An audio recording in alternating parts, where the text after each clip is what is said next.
Donald Trump's election victory places him in a rare category of American presidents. Only one other chief executive has served 2 non-consecutive terms. For the other, you have to go back 132 years when voters returned Grover Cleveland to the White House. Aside from his unique status, Cleveland doesn't stand out among America's presidents. But in one community in America, Grover Cleveland is more than just a name in the history books. Scott McFarland takes us there. You're looking at one of America's most humble, historic sites, the birthplace of one of just 14 men to ever serve 8 years as U.S. president. And yes, it's across the street from a gas station and a donut shop. This house in Caldwell, New Jersey, about 20 miles outside of New York, is where Grover Cleveland was born, near the Presbyterian church where his dad was pastor. Sharon Farrell has been the tour guide here since 1980. This was the family parlor. This is where all of the activity took place. Cleveland was America's 22nd president, and its 24th president, too. The first president to ever win a rematch after losing the White House. Nationwide, there is little to mark this unique presidency, other than a rest area off the New Jersey Turnpike.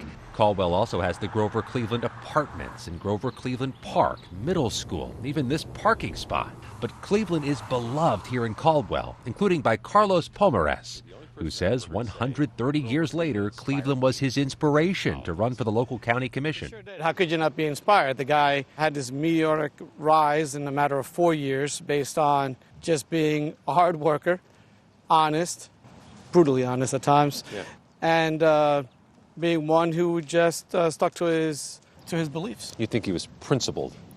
Absolutely. Let's see what you got. Let's pull the first one out. Pomares' home is filled with Cleveland historic pieces. Ribbons, busts, and that is a Grover Cleveland brandy bottle. It's got the cork in it still. But outside of Caldwell, this unparalleled president is relatively unknown. Grover Cleveland is one of the strangest stories in terms of somebody getting to the White House. I always think the most interesting place to start with Cleveland is in the middle of his life. Troy Seneck is author of A Man of Iron, a life story of Cleveland.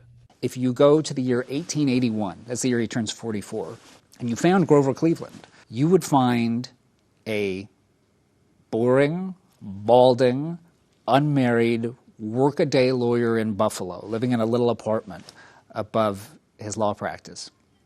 The only reason that any of this is interesting is I'm describing to you somebody who's 3 years away from becoming the President of the United States. Cleveland, the fifth of 9 children in a middle-class family, parlayed a law career in New York into becoming mayor of Buffalo and briefly governor of New York. Viewed as principled and ethical, Cleveland was drafted by Democratic Party bosses to run for president amid an era of corruption, patronage, and unethical power brokers. He won, making history, but not headlines. If you're looking at the late 19th century, if you're looking at the Gilded Age, the debates are about tariffs. They're about silver in the money supply. They're about pensions for union veterans. We don't know how to think about any of these things. That's not exciting stuff. It's not exciting stuff. He began as a rare bachelor president. His White House wedding to a friend's daughter, 27 years younger than him, was a spectacle. They were married in the Blue Room of the White House. John Philip Sousa led the band. And big event. Yeah, it was ships' bells went off, whistles went off, church bells were chiming. Cleveland lost his re-election race to Indiana Republican Benjamin Harrison in 1888, despite winning the popular vote. And he was initially content with retirement. He was somewhat relieved. He felt that he had done a decent job in his first term. Until he was pressed by his party leaders to run again in 1892 and narrowly vanquished his old rival, Harrison, and moved back into 1600 Pennsylvania Avenue. While Donald Trump has now equaled Cleveland's accomplishment, Seneck warns other than both being New Yorkers and disliking the press, the two men couldn't be more different. They really occupy very different places in their parties because you have Cleveland fighting this rearguard to keep the Democratic Party from changing. And Trump is on the opposite side of this equation. He is leading the populist insurgency in the Republican Party. So Trump's a revolutionary. Cleveland is a counter-revolutionary. Though Cleveland's new First Lady foreshadowed the comeback in the final days of her husband's first term. She tells a member of the domestic staff in the White House, make sure that you pack up everything very carefully because we want it to be just where we remember it when we come back. And the staffer assumes that they're planning some visit in the Harrison administration. Says, Mrs. Cleveland, when will that be? She said, we're coming back 4 years from today. Cleveland's second victory came just weeks before the start of an economic panic and crisis. It crippled the nation and consumed Cleveland's second term. It was the worst thing the country had seen up to that time. In his first year. In his first year back. So he has this window of good luck that is just small enough to get him back to the presidency. And it does not stay with him during his second term. Pomerantz says Cleveland may not have made a dent in the history books, but he made Washington a more honest place.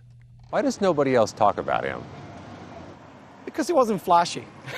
he wasn't a about me kind of guy. For CBS Saturday Morning, Scott McFarland, Caldwell, New Jersey.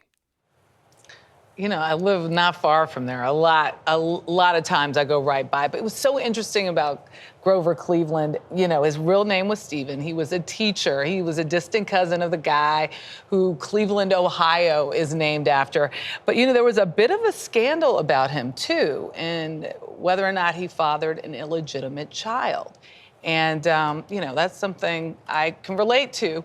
He said no, but interesting to be an honest guy and be like scandalized in a way in that second. I just appreciate the history lesson on so many things. Before that, the most I knew about him, I'll admit, was the Michael Douglas reference in the movie The American President when he's talking about the last time there was someone in office who did not have a wife at the time. If you don't know the reference, look up the movie. Great movie. Love that movie. Yeah, exactly.